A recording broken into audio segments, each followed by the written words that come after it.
C'est très intimidant un premier livre, on ne sait jamais comment ce sera reçu. On l'écrit comme ça sur son lit, puis on se demande si un jour quelqu'un le lira.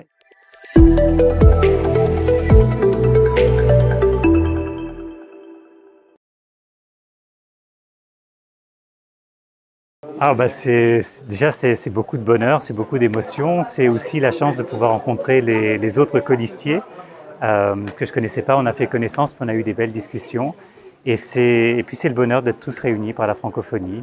Voilà. Je voudrais dire qu'aujourd'hui, je pense beaucoup à ma famille de chez Philippe Rey qui est venue pour assister à cette remise de prix, mais aussi à ma famille d'origine, à celle d'Alto, les éditions Alto au Québec, qui ont permis à ce livre d'exister, puis d'être un jour jeté au public.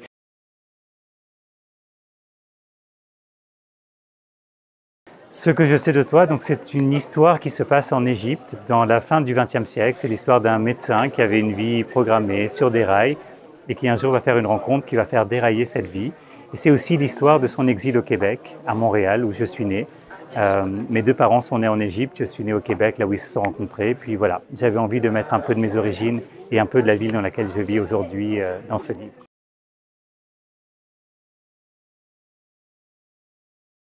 Moi, je crois que j'avais envie de raconter un Roméo et Juliette à ma manière. Donc j'ai réécrit mon Roméo et Juliette dans l'Égypte de mes parents.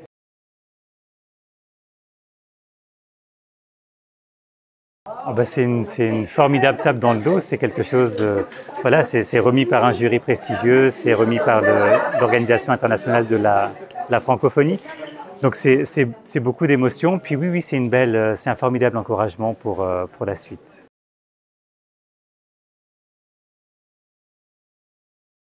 Je ne voudrais pas parler à leur place, je pense que ça leur appartient. En tout cas, je suis heureux qu'ils aient été touchés par ce texte parce que voilà, j'ai mis du mien, j'ai mis des émotions que j'avais envie de raconter et puis aussi l'envie de reconstituer une Égypte que je n'ai pas connue mais qui me parlait. C'est très intimidant un premier livre, on ne sait jamais comment ce sera reçu. On l'écrit comme ça sur son lit, puis on se demande si un jour quelqu'un le lira et c'est grâce à des gens passionnés qu'on arrive aujourd'hui à le passer, à le faire lire.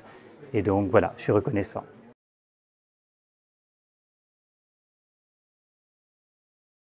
Pour moi, la francophonie, ça m'évoque une communauté de sentiments, la nôtre, celle de toutes les personnes qui étaient présentes aujourd'hui, ce soir.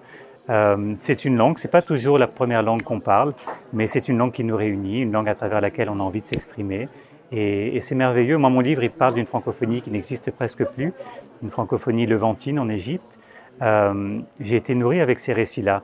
Et je pense que c'est important de continuer à faire vivre cette francophonie partout, de ne pas oublier qu'il y a des gens qui vivent aujourd'hui avec les chanteurs qu'on écoute, qu'on a écoutés, les écrivains qui nous ont fait rêver, et que même s'ils sont en dehors de l'Hexagone, ces voix-là, elles vivent.